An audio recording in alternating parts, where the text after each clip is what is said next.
O link da aula ao vivo é postado alguns minutos antes, né, das 9 horas. A partir das 9 horas aí já está todo mundo conectando. A gente sempre aguarda os 5 minutos iniciais, né, para o pessoal acessar o link da aula ao vivo ali, que é postado no Classroom, né. Sempre no início, antes das 9 horas, né, eu posto ali meu bom dia, o link da aula ao vivo, para a gente ir conectando. Então, 9h05 a gente começa, né.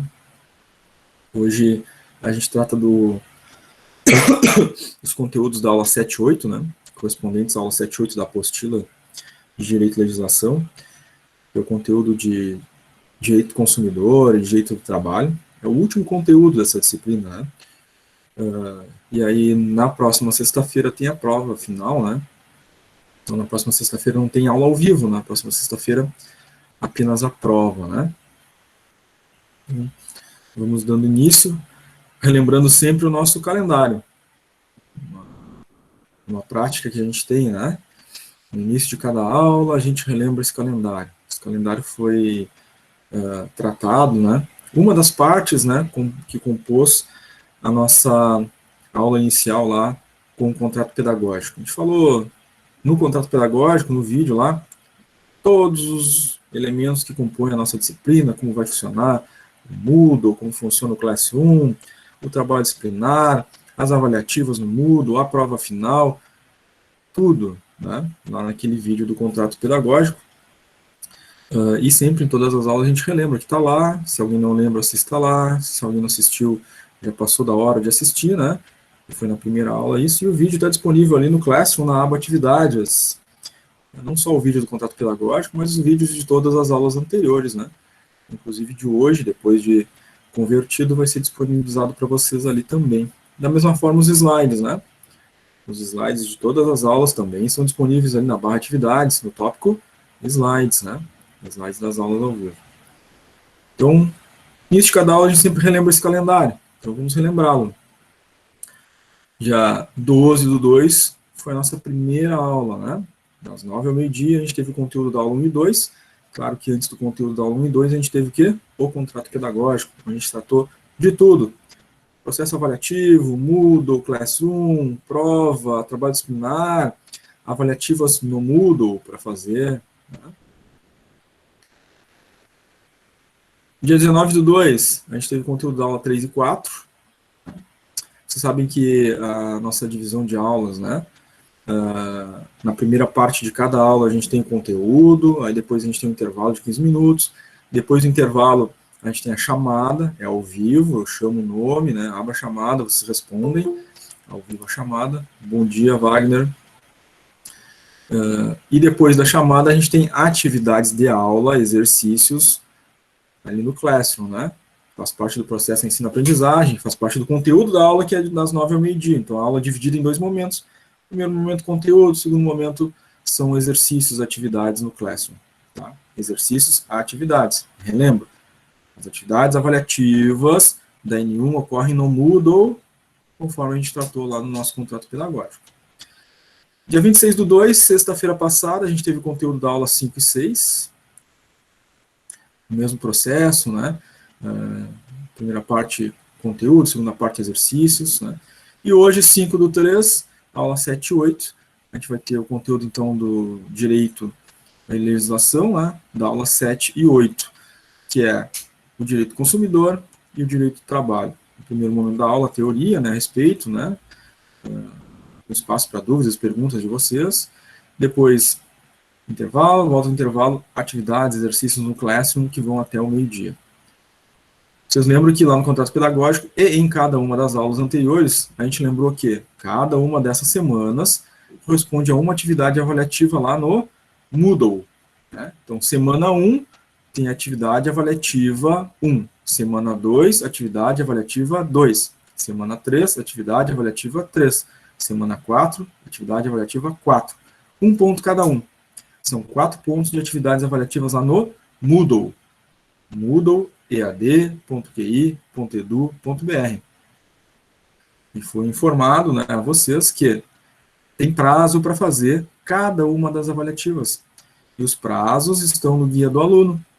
Vocês precisam ler o guia do aluno, né? Isso é base para qualquer curso, né, que vocês forem fazer. para qualquer disciplina que vocês forem cursar, né? Pegar as informações da disciplina e saber como funciona. Embora a gente tenha falado, né, no vídeo do contrato pedagógico e no início do vídeo de cada uma das aulas, né, vocês têm que ter a prática, né, e o costume de abrir o guia do aluno. Lá no guia do aluno está lá. Semana 1, compromisso do aluno, ler o conteúdo da aula 1 e 2 na apostila. Fazer atividade avaliativa 1 no Moodle. Tem a data do início e a data de encerramento. Tem que fazer dentro daquele prazo. Isso nós avisamos desde a primeira aula, e em todas as aulas a gente avisou isso. Tá? Mesma coisa, semana 2, clica lá, vai ter atividade avaliativa 2, tem que fazer, vale 1 ponto. Atividade avaliativa 3, a mesma coisa. Atividade avaliativa 4, a mesma coisa. Todas elas tinham prazo para acontecer. Quem fez conforme foi orientado, né? Teve gente que tirou 4 pontos, né? Fez a primeira, a segunda, a terceira e a quarta já tem 4 pontos. Teve gente que não fez a primeira, não fez a segunda, fez a terceira agora. Né? Teve gente que não fez a primeira, mas entendeu o processo, aí fez a segunda, fez a terceira e fez a quarta. Né? E, enfim, né? A gente lamenta aí que, embora a gente tenha falado em todas as aulas, teve gente que não fez nenhuma ainda. Né? Embora, repito, a gente falou na primeira aula, falou na segunda, falou na terceira, falamos agora, e mesmo assim, tem aluno que não fez nenhuma das avaliativas. Tá? E está lá no Moodle para fazer, né? Desde o início, né? A informação, e a gente ainda não conseguiu compreender, né? Embora a gente fale em todas as aulas, porque, enfim, houve essa decisão do aluno de não fazer. É uma pontuação importante, né? São 4 pontos. Pode fazer diferença na média para ser aprovado ou reprovado depois, né? Tá? Então, tenham essa prática, né? De fazer as atividades avaliativas. Não deixem passar, vale nota as atividades avaliativas lá no Moodle, né? 1 ponto cada uma daquelas atividades avaliativas, tá? Lá no dia 2 do 3, é a data limite para a entrega do trabalho disciplinar. Na turma de vocês, só 2 pessoas entregaram por enquanto. Tá? O trabalho disciplinar vale 6 pontos na N1. Então, somando os 4 pontos lá do Moodle, né, mais os 6 pontos do trabalho disciplinar, são 10, né? Então, são 10 pontos na N1 que estão à disposição de vocês. Algumas pessoas já não quiseram os 4 primeiros pontos da N1, né? Espero que não rejeitem os 6 pontos do trabalho disciplinar. Tá? O trabalho disciplinar, a gente tratou dele lá no contrato pedagógico, a gente mostrou onde fazer, está lá no vídeo, está gravado, mostrou onde tem que clicar, como abrir o arquivo, como inserir o mapa mental que vocês têm que fazer para colocar ali no trabalho disciplinar. E entregar, né? Depois de pronto o trabalho disciplinar, não pode esquecer de ter que clicar lá na caixinha de entregar. Porque senão, pode fazer qualquer coisa no arquivo ali e vai continuar no perfil de vocês. Enquanto vocês não clicarem em entregar, eu não recebi, não tem nem como avaliar, né? E tem prazo para entregar, é até dia 12, né? Como falei para vocês, está no prazo, né? E da turma de vocês, 2 pessoas entregaram por enquanto, tá? Vale 6 pontos, e é ali no Classroom, né? Abrindo o Classroom, na barra atividades, procurem o tópico ali, trabalho disciplinar, vai aparecer, então, o arquivo para vocês fazerem, né? Isso foi explicado lá no vídeo do contrato pedagógico, enfim, aquele passo a passo lá, tá? No dia 12 do 3, às 9 horas da manhã, vai estar postado ali no Classroom, né? O meu bom dia para vocês, só que em vez de ter o link da aula ao vivo, vai ter as instruções de prova e vai ter o código, né? A senha da prova. Com esse código, vocês vão acessar o Moodle, ead.qi.edu.br. E lá, no ead.qi.edu.br, que é o nosso Moodle, tem lá, semana 1, 2, 3 e 4, onde estavam as avaliativas da N1, embaixo lá, da semana 4, vai aparecer a atividade avaliativa final, né, a prova da N2, que vale 10 pontos na N2.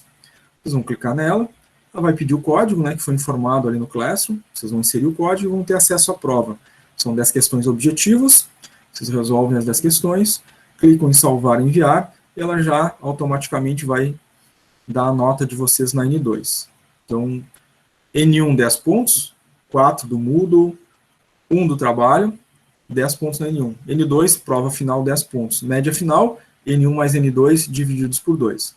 Obviamente, quem não fez as 4 avaliativas do Moodle e não fizer o trabalho disciplinar, né, mesmo que tire 10 na N2 não passa, né, porque Se tiver 10 na N2, 0 na N1, dividido por 2 dá 5, né? Não dá a média 6. Certo? Isso, o processo avaliativo já foi explicado lá desde o nosso contrato pedagógico, tá? Todas as aulas a gente sempre fala a mesma coisa. Com cuidado, né, de ter essa repetição, porque a gente sabe que, às vezes, da primeira vez a pessoa não entende, né? E a gente repete, continua repetindo, e as semanas vão passando, e aí, quando as semanas vão passando, e mesmo todas as aulas a gente falando que tem que fazer avaliativa lá no Moodle, as pessoas não fazem, né? Enfim, a gente começa a entrar num sistema de incompreensão, né? Bom, por que que não fazem, né? Por que que não estão fazendo, né? Enfim, não chegamos a uma conclusão ainda, tá? Talvez seja esquecimento. E aí, nesse caso, é importante anotarem, né? Se eu sei que eu tenho que olhar no guia do aluno, ver a data para fazer a avaliativa lá no Moodle e não estou fazendo, talvez eu estou esquecendo. Então, quem esquece tem que anotar em algum lugar. Tem que anotar no caderno, pôr a despertar no celular, para não perder, tá? Não esqueçam das avaliativas no Moodle. Não é só essa disciplina, são todas as disciplinas que vocês fazem no EAD, né? Tem que fazer as avaliativas lá no Moodle, tá? Muito bem. Dados esses recados, que a gente dá sempre no início de cada aula, né? Pergunto a vocês, alguém ainda tem alguma dúvida de como funciona o processo avaliativo? Fiquem à vontade.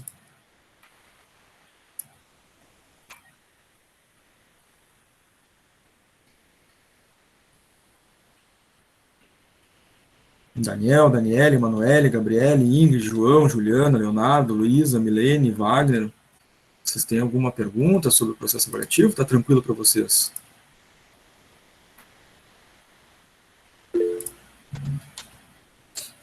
Tranquilo.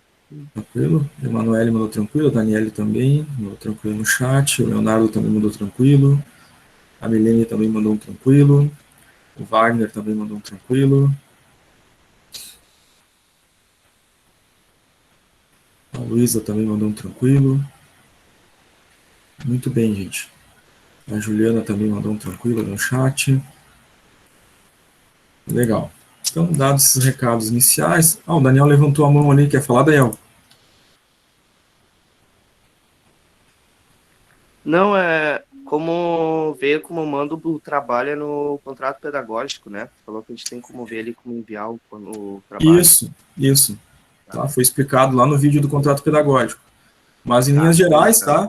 Para entregar o trabalho, acessa o Classroom, clica na barra atividades, procura ali o tópico trabalho disciplinar, clica nele, vai aparecer o arquivo do trabalho, abre o arquivo, faz um mapa mental, como se pede ali, né, de um assunto da nossa disciplina, e insere a imagem do mapa mental e clica em enviar. Em linhas gerais é isso, mas tem imagens, né, lá no vídeo do contrato pedagógico de como fazer isso, tá?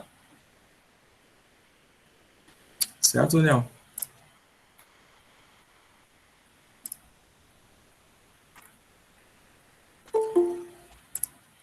Nathalie conectando. Bom dia, Nathalie. O Daniel deu um ok ali no chat, valeu. Então tá, gente, vamos adiante então com o nosso conteúdo, né, da aula de hoje, começando com o direito do consumidor. A qualquer momento, durante a aula, vocês podem participar com perguntas, com dúvidas, de preferência, né, habilitando o microfone e fazendo essa pergunta, porque a gente já resolve no mesmo momento que vocês têm a dúvida, né. Se mandarem pelo chat ali, a gente também vai atender, mas no chat, né, como eu estou aqui tratando do conteúdo, enfim, né, o chat às vezes fica um pouco esquecido ali. Aí, se quiserem participar ao vivo, já tem a resposta, né, na hora, na interação ali que a gente está tendo, tá? Então, vamos começar com o direito do consumidor. Mário conectando, bom dia. Bom, gente, vocês sabem, né, que tratamos lá do Código Civil, né, em aula anterior, e no Código Civil, né, é dele que surgem diversos elementos do direito, como direito de família, direito do trabalho, direito do consumidor, direito das obrigações, direito das coisas, né? E o Código de Defesa do Consumidor não é diferente. O Código de Defesa do Consumidor, ele é uma lei, né, 8.078, que faz parte do nosso Código Civil, e a gente encontra ele em publicações só dessa lei, né, chamada Código de Defesa do Consumidor, né? Essa lei 8.078 de setembro de 1990. Nós encontramos aí publicações, né, à venda em livrarias, né, do Código de Defesa do Consumidor, mas a gente encontra também, né, ele gratuitamente, né, nas plataformas do governo, né, o gov.com.br, né, a gente encontra lá os códigos, leis, enfim, disponíveis lá, e também encontra, né, hoje em dia, com muita facilidade, aí, né, em meio à tecnologia, né, atual, a gente encontra os aplicativos, né, as lojas de aplicativos dos celulares, né, com aplicativos do Código Civil, Código de Defesa do Consumidor, né, CLT, né, leis trabalhistas, enfim, a gente encontra esses aplicativos lá que facilitam bastante, né, a pesquisa, inclusive, se a gente quiser saber alguma coisa, né, sobre alguma lei a respeito de algum desses códigos. Mas, como falei para vocês, né, o Código de Defesa do Consumidor está também disponível, né, nas plataformas do governo, né. Então, lá no planalto.gov.br, né, no Código Civil, a gente tem lá publicada essa lei, né, a gente consegue acessar por esse link aqui todo o Código Civil, né, disponível lá gratuitamente para qualquer cidadão. Depois, quando eu liberar e postar para vocês esse arquivo PDF, né, esse link fica ativo, quem quiser, né, consultar sempre que necessário, né, tá lá o Código Civil para vocês, né. Então, o direito consumidor, né, ele estabelece, como qualquer outro código, né, como qualquer outra lei, né, inicialmente, ele estabelece alguns parâmetros, ou seja, ele define as coisas, né, quem se enquadra que é consumidor, quem se enquadra que é fornecedor, né, produto, serviço, né, ele faz essas definições, e aí depois ele entra com as regulamentações, né, para dirimir as dúvidas, né, resolver as contendas, né, das situações que podem surgir dessa relação comercial entre fornecedor e consumidor, né. Eventualmente surgem, né, problemas na relação e o judiciário, né, entra para resolver os problemas, né, sempre trazendo as soluções através das leis que foram, né, publicadas, enfim, né, que foram votadas lá pelo Legislativo. Tá? É o caso do Código de Defesa do Consumidor, né? Tem duas partes, geralmente, né? Tem um elemento, né, que pode gerar a contenda e a gente tem o Poder Judiciário para resolver essas contendas. Então, como vimos, né, em códigos anteriores, sempre vai existir, né, a figura do sujeito ativo e passivo dentro do direito, né? Já vimos isso no direito tributário, né, em outros, no Código de Defesa do Consumidor a mesma coisa, né, sendo que o consumidor em algum momento, né, ou na maior parte dos momentos é o sujeito ativo da relação de consumo, né, no entanto pode ser sim sujeito passivo da relação de consumo. O fornecedor, as empresas, na maior parte das vezes figuram como sujeito passivo da relação de consumo, né, e, eventualmente, como sujeito ativo da relação de consumo. O sujeito ativo é aquele que detém o direito, né? E o sujeito passivo, né, é aquele que detém o dever. Tá? Então, na maior parte das vezes, o consumidor é o sujeito ativo porque ele tem o direito de receber aquele produto, de receber aquele serviço contratado, né? As empresas, na maior parte das vezes, são o sujeito passivo porque é ela que tem o dever, a obrigação de entregar o produto que foi comprado, prestar o serviço, né, que foi contratado. Tá? Bom, como a gente falou, a lei ela define as coisas, né? E o Código de Defesa do Consumidor começa dessa mesma forma, né? Definindo, né? O seu artigo 2º ele define quem é o consumidor. Então, o consumidor é toda pessoa física ou jurídica que adquire ou utiliza produtos ou serviços como destinatário final. Então, na maior parte das vezes, né, o consumidor é a pessoa física que adquiriu o produto ou serviço. Mas, como a gente falou, né, eventualmente a pessoa jurídica, né, a empresa também pode se enquadrar como sujeito ativo, né, ou, portanto, consumidor.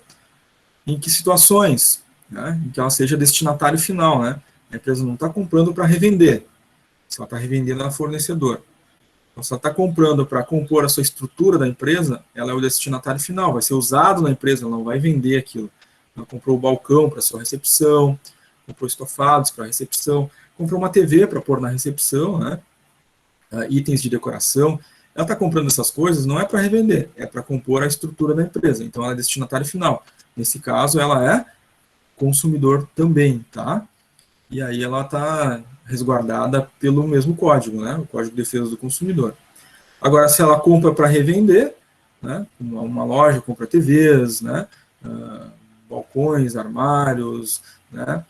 Estofados, e é uma loja e revende, né, esses produtos, ela é um fornecedor e não se enquadra como consumidor, tá?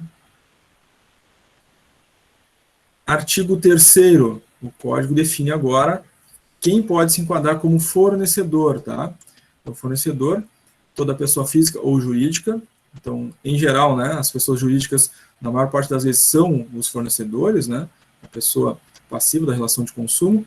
Eventualmente, a pessoa física também pode ser enquadrada como fornecedor, tá? Público, privado, nacional, estrangeira, bem como entes desprofissionalizados, que desenvolve as seguintes atividades: produção, montagem, criação, construção, transformação, importação e exportação, distribuição ou comercialização de produtos ou prestação de serviços.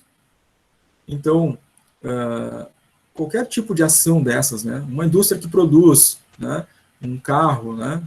Uma indústria que produz um celular, uma indústria que produz um computador, né? Ela é fornecedor. Quem faz somente a montagem, né? Eu recebo as partes e faço a montagem, e depois vendo aquilo montado, é fornecedor, né? Criação, né? Então, no campo da arte, né? Quem escreve um livro, por exemplo, né? Aquele livro, né? Ele é vendido, então, quem vende é o fornecedor, né? O fornecedor lá, livraria, né? Enfim, vai ser o fornecedor. Então, todas essas ações, até mesmo quem importa, né? Eu não produzo, eu não monto aqui, né? Eu só trago pronto já, de fora, né? Trago de fora do país. E revendo na minha loja, sou um importador, né? Esse é fornecedor também, né? Mesmo que ele não monte, mesmo que ele não produza, ele está comprando para revender, tá? De fora do país, importando. Tanto produtos como serviços, todos são fornecedores nessas situações, tá? Claro que, em geral, a gente vê isso as empresas, né? Mas também pode ser pessoa física, um fornecedor. Em que sentido? A gente tem aquelas situações em que a pessoa física é um tipo empresarial, né? A gente já viu ali a existência dos tipos empresariais, e um dos tipos empresariais é o MEI, né? É o microempreendedor individual. Ele se enquadra como pessoa física, né? É o único tipo empresarial que pode ser exercido por uma pessoa física, né? Não precisa ser uma pessoa jurídica constituída, e aí ele pode se enquadrar, então, como fornecedor. Continua as definições dentro do Código de Defesa do Consumidor. Já tem a definição do que é consumidor, o que é fornecedor, quem pode, quem não pode se enquadrar nesses casos. E aí, os elementos, né, de relação de consumo entre fornecedor e consumidor são produtos e serviços, né? Então, os produtos, está lá no artigo 3º do Código de Defesa do Consumidor, é qualquer bem móvel e imóvel, né? Material ou imaterial, tá? Então, bem móvel. O que é um bem móvel, né? Um bem móvel é um carro, né? Uma casa não, um carro, um estofado, um computador, um celular, né? Um ar-condicionado, uma impressora, né? Um guarda-roupa, uma cama, né? Cadeira, mesa, geladeira, né? São bens móveis.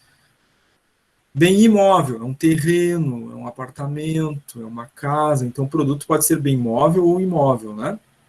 Ou também material e imaterial, certo?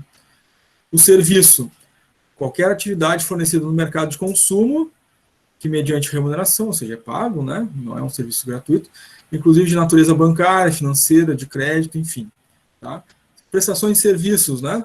Serviços de saúde, como clínicas odontológicas, clínicas médicas, né, atendimento médico das mais variados, enfim, planos médicos, né, serviços de hospedagem, hotelaria, serviços de entretenimento, como teatro, cinema, né. Então, isso se enquadra como serviços, tá? Inclusive serviços bancários, né? Serviços que a gente contrata para entretenimento, por exemplo, em casa, né? Esses serviços de streaming, como as TVs pagas, né, os serviços de internet, os serviços de telefonia, tudo isso são serviços, tá? Então fazem parte da relação de consumo e estão enquadrados no Código de Defesa do Consumidor, né? É uma relação de consumo entre o consumidor e o fornecedor daquele serviço ou daquele produto. Tá? Todos regulados pelo Código de Defesa do Consumidor e se aplicam, né, todos os elementos previstos neste código. Bom, então vamos ver aí formas de aplicação. Tá? Quando é que se aplica o Código de Defesa do Consumidor? Quando teve um problema na relação de consumo. Né? Se não tiver um problema na relação de consumo, está tudo bem. Né? O indivíduo pagou pelo produto, recebeu o que pediu, o produto está todo certinho, ok, né? Não tem nenhum problema, não precisa do Código de Defesa do Consumidor. O indivíduo contratou um serviço foi prestado, da forma como foi contratado, o cliente foi feito, não teve nenhum problema, não tem aplicação do Código de Defesa do Consumidor, está tudo certo nessa relação de consumo. Né? Então, ele se aplica quando tem algum problema na relação de consumo. Tá? Então, se aplica nos defeitos, né, dos produtos e serviços. Quando o produto contratado, né, tem algum defeito, né, ou não apresenta as características, né, pelas quais ele foi adquirido, né, foi vendido, né, propagandeado que ele tem tais e tais funções, e ao comprar o produto se verifica que ele não tem aquelas funções pelas quais ele foi pago. Né. Então, além dos defeitos, também tem isso. Serviços, né, da mesma forma, né? Contratei um serviço para ser feito de tal forma, ele foi executado de outra forma, né? Não resultou daquilo que foi contratado, né? Ou o serviço não resolveu o problema para qual ele foi contratado, se aplica o Código de Defesa do Consumidor. Tá? Nas situações em que o defeito, né, ele é aparente, é de fácil constatação, o consumidor, né, identifica visualmente, né, aquele problema, ele tem um prazo de até 30 dias para reclamar.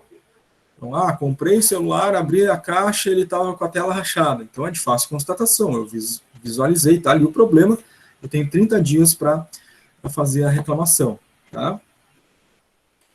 Claro que eu tenho que provar que não fui eu que deixei cair e quebrar o produto. Né? Isso para produtos e serviços não duráveis. Né? Então, o que é um produto ou serviço não durável? Né? Eu fui no supermercado, e comprei lá, né, os produtos, enfim, para o mês, né, e cheguei em casa, guardei nos armários, né, e aí peguei o pacote de macarrão e tinha lá uma sujeira dentro do pacote. Né. Eu tenho 30 dias para reclamar, porque o macarrão é um bem não durável, ou seja, ele é um gênero alimentício, né, um produto, ou qualquer produto, né, perecível, né, bem não durável. A gente tem 30 dias para reclamar, tá? Mas temos 90 dias para reclamações para produtos de caso de produtos e serviços duráveis. O exemplo do celular é um bem durável, tá? O celular tem 30 dias para reclamar, né? Um carro, uma TV, né? Um guarda-roupa, uma cama, uma geladeira, né? Previstos na lei, né? Eu tenho 3 meses para reclamar, se esse problema for de fácil constatação. Então, comprei a geladeira e na geladeira a porta ali, a borracha que fecha a geladeira de verdade não veda direito. Isso é de fácil constatação, é visível, né? O cliente nota. Ele tem 90 dias para reclamar, né? Junto ao fornecedor, tá? Mas existem situações em que o defeito é oculto, né? Ou seja, às vezes é um defeito que o cliente não tem capacidade de visualizar, de perceber, né? De uma forma fácil. Né, ele é interno no produto, ou acontece só em determinadas situações aquele defeito, né, enquanto ele está usando, né, o defeito não se apresenta em algum momento, né, e pode passar desse prazo. Tá? Então, defeitos ocultos, né, não se aplica esse prazo de tem 30 dias para bens não duráveis e 90 para bens duráveis. Né? Ele passa a contar a partir do momento, né, em que o cliente identifica e reclama. Né? Então, eu comprei o celular, já passou os 3 meses, né, daqueles 3 meses de reclamação. Mas eu nunca usei o fone de ouvido. Aí lá no 4º, 6º mês, eu resolvi comprar um fone de ouvido, conectei, fui ouvir, não sai som. Será que esse fone que eu comprei está estragado? Né? Tiro o fone, ponho outro fone, né? Testo o fone num outro celular, no outro celular funciona, no meu não funciona, tá, o problema está no meu celular, né? Tem um defeito. Esse defeito era oculto. Eu não tinha como saber, né? Só olhando, né? Não era de fácil constatação, né? Então, passa a valer, né, aquele prazo de 3 meses a partir do momento que eu descobri o defeito, tá? O problema. Claro que as empresas, né, a título de mercado, além dos 3 meses, né, garantidos aí pelo Código de Defesa do Consumidor, elas em geral, né, dão mais alguns meses para completar os 12 meses de garantia, né? Então tem os 3 meses do Código de Defesa do Consumidor, e muitas empresas, né, dão mais meses, né, dizendo que são 12 meses, né, de garantia. Vale da mesma forma. Então, o Código de Defesa do Consumidor diz o seguinte, né, se o defeito é oculto, a reclamação, né, o prazo, né, passa a valer a partir do problema oculto encontrado. Então, passou 15 meses, a empresa tinha, além dos 3, tinha dado mais alguns meses, que valia 12. Os 12 meses começam a valer a partir do momento que eu identifiquei o problema. Tá? O produto foi trocado. Tá? A empresa não conseguiu resolver o problema, o produto foi trocado. O novo produto da troca, ele tem prazo de validade de 12 meses. Não vale o prazo que foi contado para o produto que deu problema, né? Agora eu tenho um novo produto, e esse novo produto passa a ter mais 12 meses de garantia, tá? Isso para defeitos ocultos, né? Aqueles que o cliente não tem, né, capacidade de visualizar imediatamente, tá? Para não duráveis 30 dias, duráveis 90, né? E conta também, né, o prazo que é dado pelas empresas, né? Ela está lá na propaganda oferecendo 12 meses, no marketing, no manual do fabricante, né, diz lá que tem 12 meses de garantia, passa a valer, né, quando da constatação do problema, tá? Se é defeito oculto, tá? Muito claro isso. Bom, a reclamação, depois de feita, né, o fornecedor, né, o fabricante, enfim, a empresa, ela tem 30 dias para resolver o problema, tá? Ela tem 30 dias, ou ela troca o produto, ou ela conserta aquele produto, né? Ela tem 30 dias para resolver. Passou o prazo dos 30 dias, a empresa não resolveu, eu continuo sem o produto, eu continuo, né, sem o serviço sendo prestado. Passado esse prazo, o consumidor tem o direito de fazer algumas escolhas, tá? Foi enviado lá para conserto e a empresa não devolveu, não foi consertado no prazo de 30 dias. O cliente pode pedir a substituição do produto, ou seja, não quero mais esse, eu quero um outro novo. Tá? Não quero esse que está no conserto, eu quero um produto novo da loja. Pode pedir isso. A complementação do peso ou medida, se ele comprou algo, né, que veio, enfim, né, faltando em termos de quantidade, né, então era tantas gramas, veio a menos, era tantos litros, veio a menos, né, pode pedir a complementação, se fosse o caso. Tá? Ele pode pedir a reexecução do serviço, né?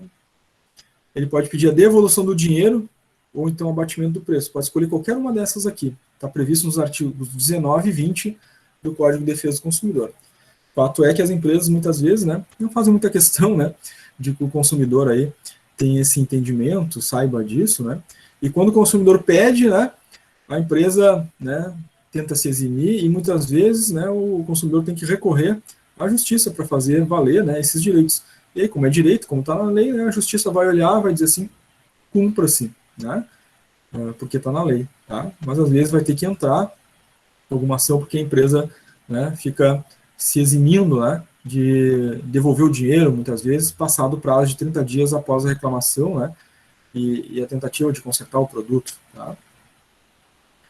Isso tudo, mesmo que a empresa devolva o dinheiro, né, ou substitua o produto, não exime de que o cliente possa entrar com uma ação, né, por eventuais prejuízos, danos, perdas, em função de não ter o produto ou serviço que tinha sido contratado.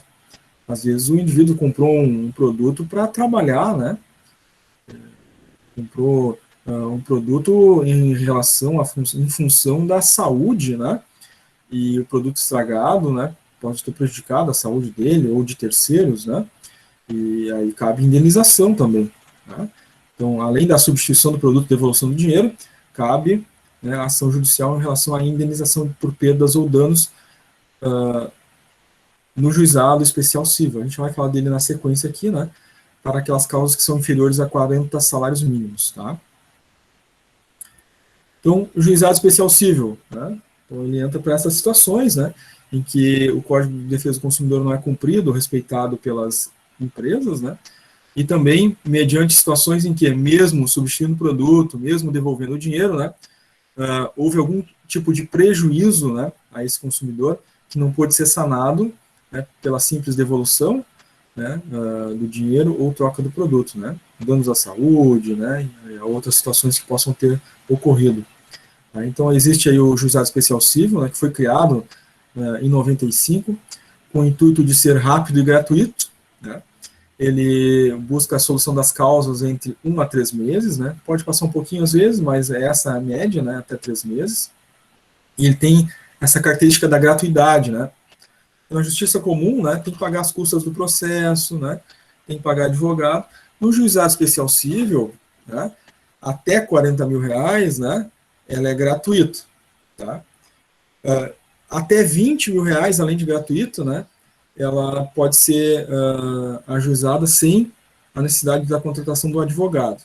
Então, para a maior parte das coisas, né, da relação de consumo, né, a maior parte dos bens adquiridos, né, pela grande soma da população no dia a dia, são bens e serviços inferiores a 20 salários mínimos, né? Então, qualquer consumidor, né, nessa situação, pode entrar no juizado especial civil sem necessidade de um advogado, de forma gratuita, né? Claro, comprovando a sua identidade, levando seus documentos de identidade, né, os documentos que comprovam a compra, a contratação daquele produto ou serviço, né, e um relato, né, do problema, do defeito, e o juiz vai avaliar, né, e vai de 1 a 3 meses decidir, né, sobre aquela causa, sem necessidade de um advogado e com gratuidade para aquelas situações que são até 20 salários mínimos, né. Para compras até 40 salários mínimos, né, continua sendo gratuito, mas aí entre 20 e 40 salários mínimos tem que ter a presença de um advogado, né. Vai ser só as custas do advogado, é mais barato, né, e existem situações aí que sim, né, pode ter bens aí, né, de 20 a 40 salários mínimos, por exemplo, alguns, né, veículos, né, por exemplo, podem estar nessa faixa, tá. Bom, a ideia da criação do juizado especial civil, né, foi para socializar a justiça, né, porque antes, né, as pessoas acabavam não, né, acabam sofrendo prejuízo, né, e acabam não, muitas vezes não entrando na justiça comum porque tinha as custas do processo, tinha advogado, as empresas ficavam recorrendo, né, e as pessoas, né, acabavam sendo prejudicadas. Então, criou-se a lei aí do juizado especial civil para socializar a justiça, né, para que pessoas que não tivessem recursos para contratação de advogado, né, para pagar custas de processo, tivessem acesso à justiça. Esse é o intuito do juizado especial civil. Tá? O primeiro requisito deles é o financeiro, né? Então, as causas não podem exceder 40 salários mínimos, né? Então, quem comprou uma casa, né, um terreno, né, e não era aquilo que estava anunciado, né, uma relação de consumo, né, comprei de uma concessionária um carro, né, o carro é mais do que os 40 salários mínimos, comprei de uma construtora, né, um imóvel, ele é maior do que 40 salários mínimos, né, não vou poder usar o juizado especial civil, vou ter que entrar na justiça comum, tá? Agora, para situações que são inferiores a 40 salários mínimos, pode acessar o juizado especial civil. Bom, alguns princípios dele, tá? É a oralidade, a simplicidade, a informalidade, a economia processual e a celeridade, né? Então, economia e celeridade a gente já comentou um pouco, né? Então, economia processual por quê, né? Os custos do processo são mínimos, né? E não são cobrados, né, as custas processuais daquele que ajuiza a causa, ou seja, o consumidor, né? A celeridade, uma característica, né, é de 1 a 3 meses, né? Na justiça comum, como tem possibilidade de recursos, né?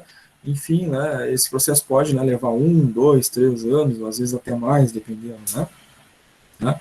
E aqui é a busca da oralidade, simplicidade, ou seja, é o relato, né, do consumidor do problema, o juiz vai avaliar, né, a justiça é mais simples, tem uma informalidade, né, não tem aquela questão dos infinitos recursos, né, por isso ele se torna mais rápido. Está previsto aonde? No artigo 2º, né, tá? Esses são os princípios, né, do juizado especial civil. A competência dele, ou seja, ele é competente, né, para julgar situações que não ultrapassem lá os 40 salários mínimos, tá? Sendo que, a gente já havia falado antes, né, se o valor for inferior, ou seja, até 20 salários mínimos, tá, o consumidor, né, o indivíduo, a pessoa, né, ela pode entrar, né, com essa ação no juizado especial civil, né, até mesmo sem a necessidade de um advogado, tá? Não fica vedado, né, o indivíduo pode entrar com um advogado, sendo inferior a 20 salários mínimos, mas ele pode entrar sem o advogado, né, minimizando esses custos, tá? Bom, a questão das partes, né, no juizado especial civil, tá? Em geral, né, como a gente falou, tem o sujeito ativo, o sujeito passivo da relação, né, do direito, né, na maior parte das vezes, como a gente falou, né, as pessoas físicas, né, são um sujeito ativo, que ele pode ajuizar uma ação, né, e solicitar o cumprimento, né, daquele direito que ele tem, né, e na maior parte das vezes, né, o sujeito passivo, né, é uma empresa, né, é uma pessoa jurídica que deve uma obrigação ou a prestação de um serviço ou um bem, né, ao cliente, tá, na maior parte das vezes. No entanto, né, a gente já viu que existem situações, né, em que a pessoa jurídica pode figurar como a parte ativa da relação do direito no que diz respeito ao nosso Código de Defesa do Consumidor. Quando? Quando ela é aquela que compra, né, aqueles produtos, né, para a sua estrutura, nos exemplos que a gente deu antes, né. Quem pode ser? Um microempreendedor individual, né, as microempresas e empresas de pequeno porte. Né, ao comprar lá, né, a TV, né, o estofado, né, o balcão para a sua recepção, por exemplo, né, foi o exemplo que a gente usou antes, né, ele está sendo um consumidor, né, está comprando não para revender. Né, e essas empresas, né, microempreendedor individual, sobretudo, né, se enquadram como consumidores, tá? As outras, tipo limitada, SA, não podem figurar aí neste caso, né, como consumidor, tá? Pessoal, antes da gente entrar aí no direito do trabalho, vocês ficaram com alguma dúvida, querem fazer alguma pergunta aí sobre o direito do consumidor? Ficou tranquilo para vocês? Quiserem perguntar alguma coisa, habilitem o microfone ou mandem pelo chat.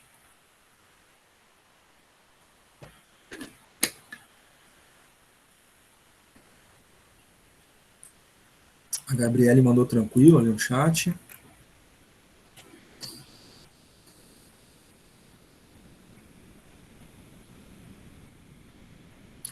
Daniel também mandou tranquilo.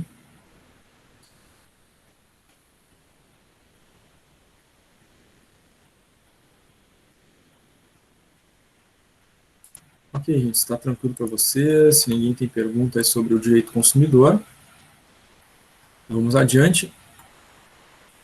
O outro tema da nossa aula de hoje é o direito do trabalho. O direito do trabalho aqui no Brasil, né, ele foi instituído e surgiu na era Vargas, né? Getúlio Vargas, então, na década de 40, né, instituiu lá as leis trabalhistas, né, a CLT, enfim, na Lei 5.452, né, de 1943, ela sofreu, né, alguns acréscimos ao longo do tempo, né, de 43 até em 74, em 90, 91, ela sofreu alguns acréscimos, tá? Mas teve uma reforma, né, que alterou muita coisa, né, que foi em 2017, tá? A Lei 3.467 de 2017, ela reformou, né, essa CLT original lá de 43 em diversos aspectos, tá? No direito do trabalho, né, a gente vai identificar da mesma forma, né, a lei existindo para regular relações, tá? As relações entre duas partes. No caso do direito do trabalho, quais são as partes, né? Os empregados e os empregadores. Na maior parte das vezes, né, os empregados figuram como sujeito, né, ativo da relação do direito do trabalho, né? Então, tem lá os seus direitos, né? Eventualmente, né, demandam ações contra os empregadores, que na maior parte das vezes figuram como sujeito, né, passivo da relação do direito do trabalho, porque tem os deveres, né, as obrigações a cumprir frente aos trabalhadores, né? Digo na maior parte das vezes, por quê? O empregado também pode figurar como um sujeito passivo dessa relação de trabalho, porque ele pode, ao descumprir alguma lei, né, da relação de trabalho, né, sofrer sanções por parte do empregador, né, e de outra parte, o empregador também pode figurar, né, como um sujeito ativo em algum momento, né, porque ele também tem os seus direitos, né, frente aos empregados, né, certo? Então, embora na maior parte das vezes, né, o empregado seja o sujeito ativo da relação de trabalho, né, por ter diversos direitos, né, os empregadores eventualmente também podem, né, figurar como sujeito ativo frente ao descumprimento, né, de regras legais, né, de normas, enfim, por parte dos empregados, tá? Mas o básico, né, que a gente viu já desde a primeira aula é: onde tem duas partes, necessita a lei para regular as relações, tá? O direito do trabalho vem para regular as relações entre empregados e empregadores. Bom, então, a gente já viu, né, que a lei de 2017, né, ela reformou, né, a nossa CLT, né, o Código de Leis Trabalhistas, né, que surgiu lá em 1943, né, em diversos aspectos, né, que a gente vai ver logo em seguida, mas essa lei, né, originária lá de 43, né, ela sofreu alguns acréscimos já em 74, depois em 90 e 91, né, ela surgiu inicialmente, né, trazendo a figura da carteira de trabalho, né, a figura das férias remuneradas, né, do salário mínimo, né, depois do surgimento do INSS, né, aposentadoria, né, essas coisas, né, que foram surgindo lá de 43 até os dias atuais. Sendo que, né, como falamos, a lei de 2017 alterou um pouquinho algumas coisas, né, dessa lei original lá, né, e dessas alterações que ocorreram ao longo do tempo, tá? Bom, dentro da nossa legislação trabalhista, nós temos aí a figura do contrato por prazo indeterminado e a figura do contrato por prazo determinado, tá? Começando pelo contrato de prazo determinado, alguns exemplos, né? Contrato de estágio é um contrato de prazo determinado, né? Em geral, as empresas fazem contrato de estágio de 6 meses, né? Ele pode ser renovado, né? Mais 6 meses, e ele tem um prazo máximo de 24 meses. Então, né, esse tipo de contrato para estagiário, né, ele pode ser renovado desde que não ultrapasse 24 meses, 2 anos, tá? É o prazo máximo. O contrato de jovem aprendiz também tem prazo determinado, né? Então, esse contrato, né, de jovem aprendiz, ele perdura enquanto perdura o prazo, né, do curso, né? A empresa paga um curso para esse jovem, né, numa instituição credenciada junto ao Ministério do Trabalho, né? E contrapartida, esse jovem, né, também tem atividades, né, que realiza na empresa, né, inclui, enfim, de adquirir experiência, aprendizado laboral, né, sendo que existe essa contrapartida, a empresa paga o curso dele, né, lá na instituição em geral, né, a gente conhece aí as modalidades lá do Projeto Pescar, o Jovem Aprendiz, né, em diversas instituições de ensino, né, mas com prazo determinado, tá? Em geral é o tempo do curso, né, o prazo do contrato, certo? E temos os contratos de prazo indeterminado, né, que são aqueles em que o indivíduo, né, passa por aquele período de experiência, né, são 30 mais 60, 45 mais 45 dias, passado o prazo de experiência, o contrato passa a ter prazo indeterminado, ou seja, não tem um prazo de encerramento, né, a relação de trabalho só vai terminar quando uma das partes, né, assim o desejar, ele não tem uma data marcada para terminar, tá? Então, passou ali do período de experiência, 30 mais 60, 45 mais 45, o contrato passa a ter prazo indeterminado. Tá? Aí só se uma das partes desejar finalizar o contrato, né, é que ele acaba. Ou o funcionário pede demissão, ou a empresa demite o funcionário. Né? Enquanto essas duas coisas não acontecerem, né, o contrato tem validade, né, sem qualquer tipo de prazo de encerramento. Tá? Esses são os contratos de prazo indeterminado. A lei de direito, né, do trabalho, ela também define, né, algumas coisas. E ela define o que é salário e o que é remuneração. Tá? Essa definição parece ser algo simples, mas é muito importante. Por quê? Em termos de cálculos trabalhistas, né, alguns cálculos são feitos a partir do que é salário, outros são feitos a partir do que é remuneração, né? Então, essa definição, o que é uma coisa e o que é outra, é muito importante, né, inclusive para cálculos, né, de horas extras, cálculo de salubridade, periculosidade, né, descontos, como INSS, por exemplo, né, algumas coisas são feitas sobre o salário, outras coisas são feitas sobre remuneração, né? Essa distinção, ela é importante ser feita na lei, né, e tem importância depois na área de departamento pessoal, né. Então, salário é a contraprestação mínima devida ao empregado pelo empregador, ou seja, é o salário base, aquele salário da contratação, né? Foi contratado, lá está lá o salário base, R$ 1.500, por exemplo. Né? Então, esse é a contraprestação mínima, ou seja, o salário base. Tá? E em cima do salário base, às vezes ele recebe as horas extras, a insalubridade, a periculosidade, o salário família, né? Entre outras coisas que são acrescidas sobre o salário base. Tá? Essas outras coisas todas somadas ao salário base, a contraprestação mínima, a gente chama de remuneração, que é o conjunto dos proventos que o empregado recebe. Ou seja, ele recebe o salário base, mais esses outros elementos possíveis, né? A soma disso tudo é remuneração, tá? Então, algumas coisas, né? Os cálculos trabalhistas vão incidir sobre a remuneração, o salário base mais essas outras coisas, e alguns outros cálculos vão incidir sobre o salário base dele, tá?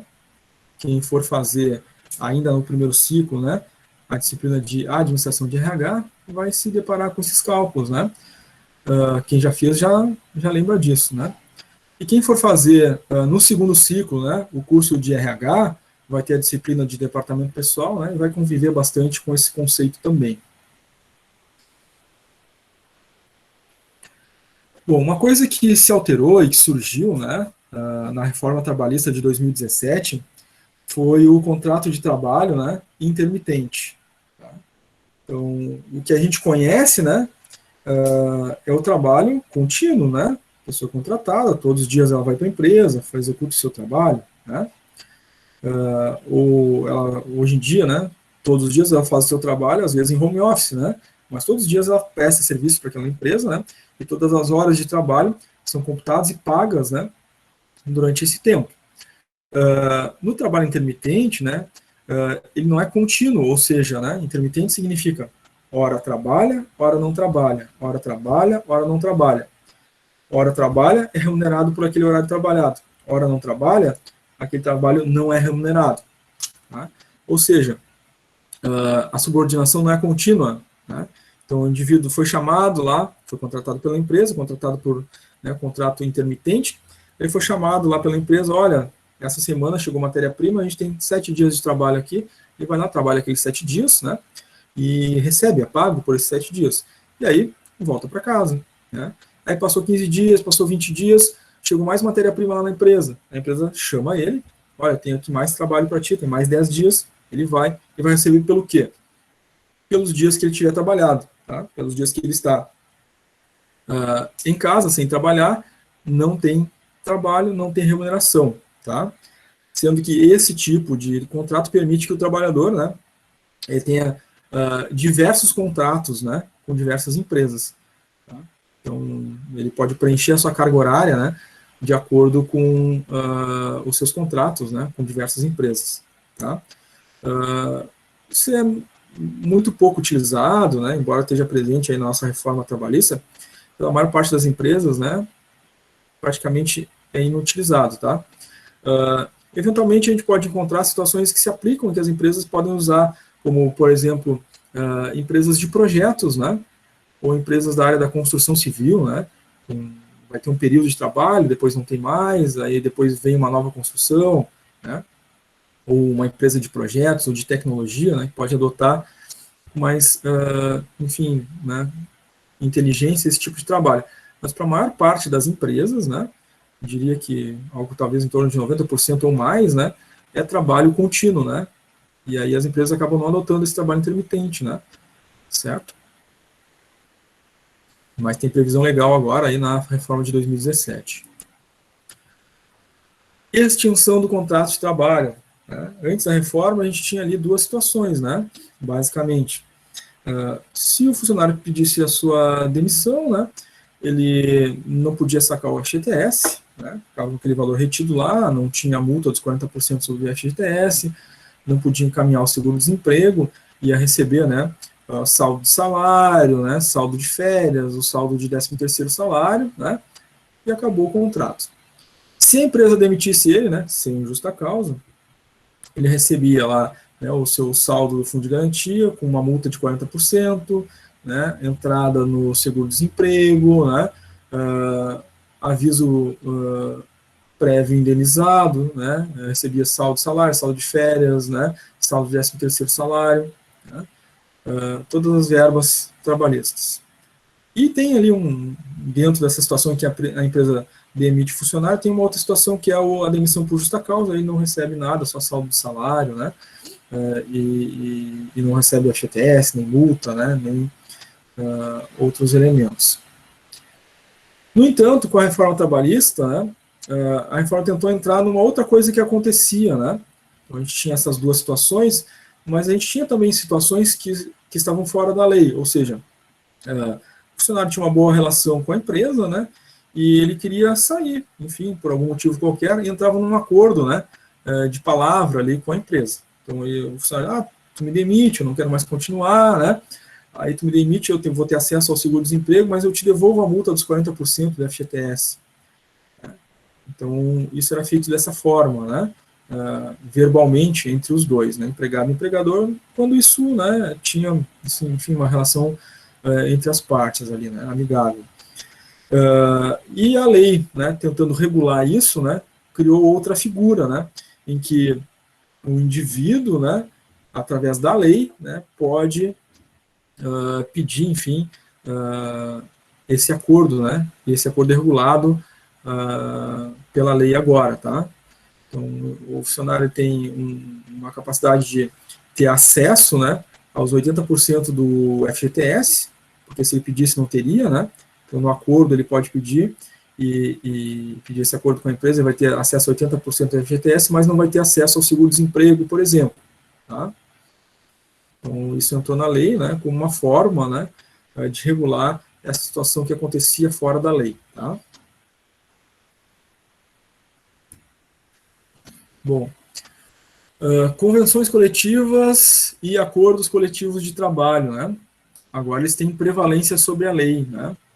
Ou seja, a depender, né, não é sobre tudo, mas a depender dos tópicos, né, a serem negociados em convenção coletiva e acordo coletivo, né, pode haver, então, né, um acordo, né, entre as partes, empregado e empregador, a ser registrado em convenção coletiva ou acordo coletivo, tá? Em prevalência sobre a lei, significando o quê? Né? Independente do que está na lei lá, pode ser negociado esses elementos, tá? Em convenção e acordo, desde que assinado entre as partes. Então, algumas das coisas que podem, né, ser negociadas além da lei, né, na convenção e no acordo coletivo, tá? O pacto quanto à jornada de trabalho, desde que observados os limites constitucionais. Então, a empresa pode fazer um acordo coletivo, né, com seus funcionários, ou a categoria toda, né, através do sindicato, fazer uma convenção coletiva para pactuar, né, um horário diferente de jornada, né. Então, desde que não passe os limites constitucionais. Quais são os limites constitucionais? Não pode ser maior que 44 horas por semana, nem maior que 220 horas mensais. Qualquer valor que ultrapasse isso, né, é remunerado a título de hora extra, né. Mas, entretanto, todavia, né, agora pode ser convencionado, né, desde que não ultrapasse esses limites. Ou seja, o valor da jornada diária, né. Então, trabalha 8 horas por dia, dá 44 na semana. Mas aí pode ser pactuado, né. A gente é melhor, né, a empresa, né, trabalhar de segunda a quinta, porque quando chega as matérias-primas, na sexta, enfim, não tem muito trabalho, e aí a gente então trabalha 10 horas por dia, né, não ultrapassando as 44 semanais e as 220 mensais, né, pode estar pactuado, por exemplo, né, na convenção coletiva, acordo coletivo, tá? Lembrando aqui, acordo coletivo é o acordo da empresa com os seus trabalhadores, tá? Faz um contrato, todo mundo assina, enfim, essa mudança. Então, é daquela empresa com seus trabalhadores. A convenção coletiva não, né? A convenção coletiva é A convenção da coletividade dos empregados das empresas de um setor, representadas pelo seu sindicato, né, com aquela coletividade de empresas daquele setor. Por exemplo, os funcionários do setor industrial, né, trabalham nas indústrias da região e tem um sindicato, né, que representa esses trabalhadores e fazem uma convenção coletiva. Então, são várias empresas, né, vários trabalhadores de diversas empresas fazendo uma convenção coletiva, tá? Então, essa é a diferença entre os dois. Pode entrar nisso também o banco de horas, né? Então, a lei estabelece lá que 6 meses, né, tem que pagar as horas, né, se não for dado em folga, né. Isso pode ser alterado por convenção coletiva, acordo coletivo, desde que aceito pelas partes e assinado, é claro, né. O intervalo interjornada também, né, pode ser alterado em convenção e acordo coletivo, desde que se respeite 30 minutos de intervalo interjornada, né. Isso para jornadas superiores a 6 horas, é claro, né. Então, quem tem jornada de 6 a 8 horas diárias, né, tem aquela 1 hora de almoço, né? É dentro da jornada, intra-jornada. Então, tem 1 hora de almoço. Mas, se fizer acordo coletivo, convenção coletiva para reduzir, pode reduzir meia hora, né? E aí o intervalo de almoço passa a ter 30 minutos. Mas isso é aceito, né? Assinado em acordo coletivo, né? Ou convenção coletiva, tá? Se esses 30 minutos que estão sendo trabalhados agora no horário de almoço, né, ultrapassarem aquela carga do mês, é remunerada a título de hora extra. Tá? Certo? Isso pode ser agora negociado. O enquadramento no grau de insalubridade também pode ser negociado em convenção e acordo coletivo.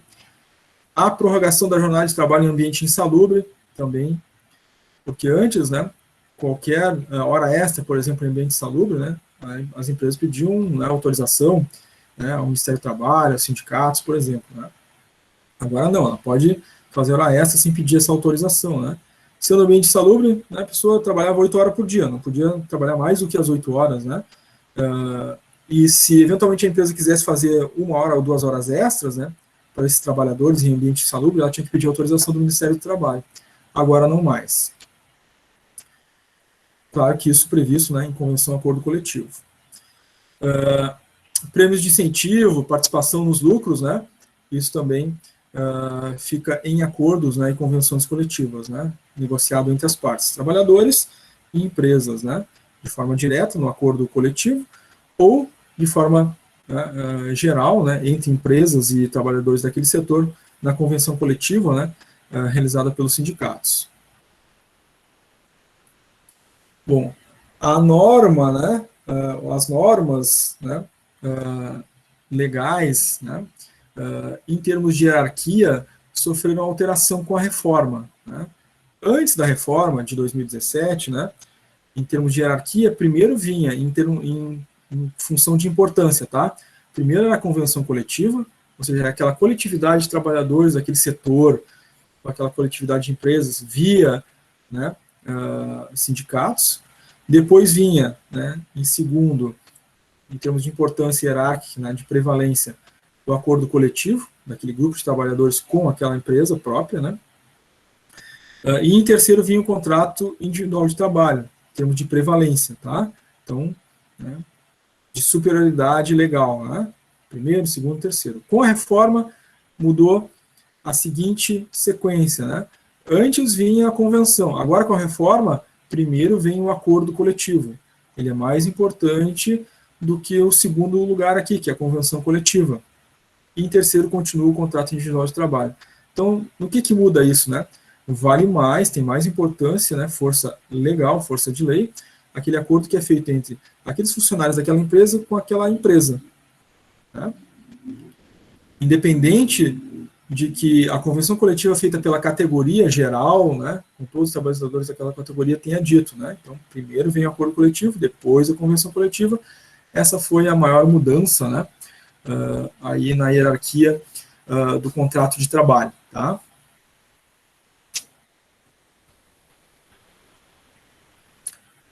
Férias. Bom, o que diz a nossa lei, né? A cada período de 12 meses, ou seja, anualmente, né, a cada 12 meses, o empregado faz jus, né, ao período de férias, a um período de 30 dias. Claro que na lei ali, né, tem uma tabela redutora de férias caso o funcionário tenha um certo número de faltas, né? Então, ele tem direito a 30 dias de férias após 12 meses de trabalho, se não tiver tido, né, mais do que 5 faltas. A partir da sexta falta, começa a diminuir os dias de férias de direito, né? E tem uma tabelinha ali que decresce isso, né? A nossa disciplina aqui não é a administração de RH, né, nem departamento pessoal, não é o caso da gente entrar nisso, mas quando forem fazer essas disciplinas, vocês vão ver que tem uma tabela que diminui os dias de direito de férias, dependendo do número de faltas que esse indivíduo teve ao longo dos 12 meses. Tá? O que diz a lei? Que essa remuneração ela deve ser acrescida de 1/3 sobre o salário de férias, né? Que é chamado 1/3 constitucional, está previsto no artigo 7º da nossa Constituição. Então, quando tem direito a férias, o indivíduo sai de férias, recebe um salário, sobre aqueles 30 dias que ele vai estar em descanso, né? Recebe um salário para aqueles 30 dias, e recebe mais 1/3 sobre o valor desse salário, tá? Sendo que esse salário de férias, né, vai depender do número de dias que ele tem direito, né? Se ele tem direito a 30 dias de férias, ele vai receber um salário cheio, né, completo, para 30 dias. Se ele teve lá, né, faltas durante o ano e vai ter menos dias de direito de férias, e o salário dele vai ser proporcional aos dias que ele tem direito, tá? Podendo chegar, inclusive, a não ter direito de férias, né? O limite máximo da tabela lá é 32 dias, né? O indivíduo tem 32 dias ou mais de faltas durante o ano, ele não tem direito a férias, né? Certo? Bom, uma mudança na lei com relação às férias, né? Antes, né, qual era a situação? Tirava 30 dias de férias, ou tirava 20, né? E ficavam 10 dias para tirar depois, ou vendia, né, aqueles 10 dias, negociava com a empresa e vendia aqueles 10 dias de férias. Mas tinha que tirar 20 no mínimo, né? Os outros 10 dias podiam ser tirados depois ou podia ser vendido para a empresa, né? A empresa comprava os 10 dias, o funcionário recebia aqueles 10 dias lá e voltava a trabalhar, né, depois do 20º dia de férias. Com a nova lei, né, reforma de 2017, esse período de 30 dias ele pode ser dividido em 3 períodos. Mas não é assim, né? Eu posso tirar 10, depois mais 10, depois mais 10, né? Não é uma divisão direta assim, né? 3 períodos, 30 divididos por 3. Né? A regra diz que ele pode tirar em 3 períodos, mas um dos períodos não pode ter menos do que 14 dias de férias corridos. Tá? E, dentre esses 3 períodos, né, um dos outros 2 que sobraram, né, não pode ser menor do que 5 dias. Então, tem 2 situações, né? Então, não pode ser menor que 14, né? E também não pode ser menos do que 5 dias. Então, eu posso tirar lá, um eu tirei, né? 14 dias ou 15, mas, né, os próximos não podem, né? Nenhum deles ter menor do que 5 dias, tá? Corridos. E é vedado, ou seja, proibido, né? Não pode, a empresa não pode, né, colocar os funcionários em férias, né?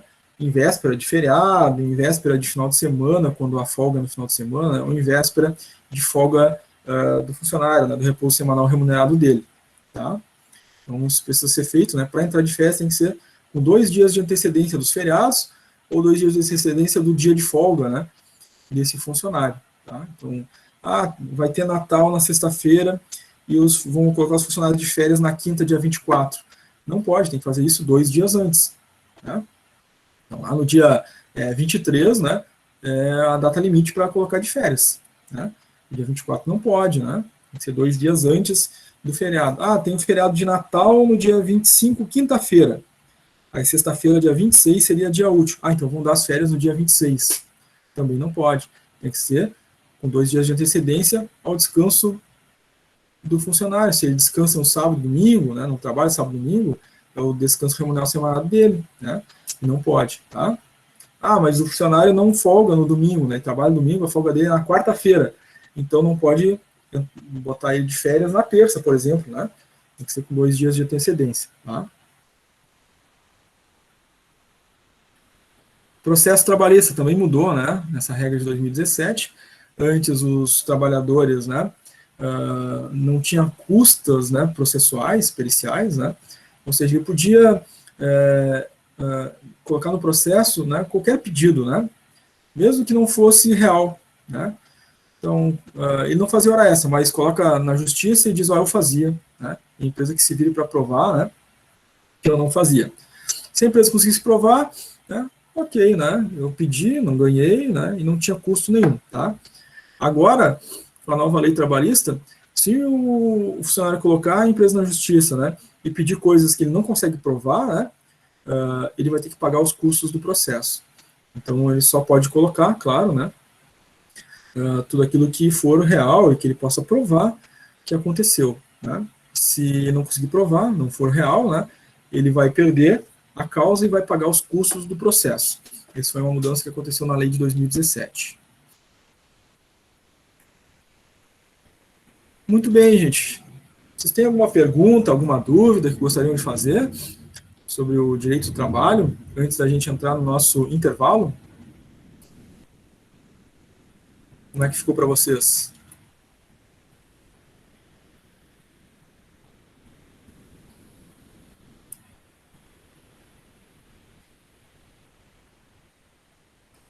A Manoel colocou tranquilo. A Gabriele colocou tudo certo também.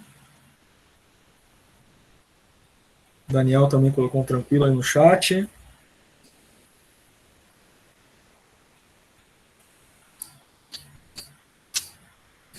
A Daniele também mandou tudo certo. Muito bem, então vamos fazer o nosso intervalo, né? 15 minutinhos. Na volta do intervalo a gente tem a nossa chamada. Depois da chamada a gente tem exercícios, né? Que a gente faz ali no Classroom. São atividades que eu vou colocando no Classroom e vocês vão fazendo, né? É a nossa segunda parte da aula, né? É a parte de ensino-aprendizagem que vocês, né, fazem uma prática de pesquisa do conteúdo, né? E realizam essas atividades, tá? Isso vai até o meio-dia. Coloco uma atividade, quando a maioria tiver respondido, eu posto a segunda atividade. Aí no intervalo, né? Entre uma atividade e outra, né? Se alguém tiver dúvidas e perguntas, né? Pode participar pelo chat ou ao vivo, tá? Então tá, gente. Vamos fazer o nosso intervalo. No meu agora são 10h18, então 10h32, né? A gente retorna do intervalo.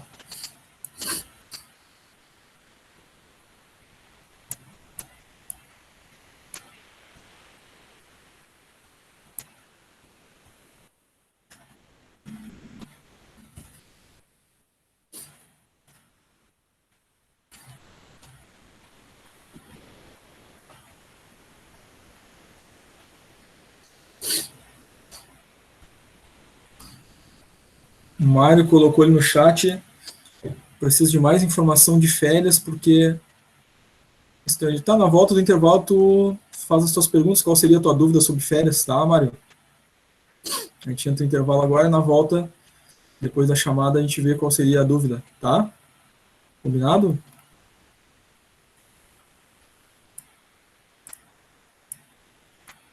Certo. Então a gente vai fechar o microfone e a câmera. 10h32 a gente volta do intervalo, fazemos a chamada, começamos o exercício no Classroom e a gente vê as dúvidas que forem surgindo aí, né? Já fica aí agendada uma dúvida do Mário na volta, tá? Até daqui a pouco.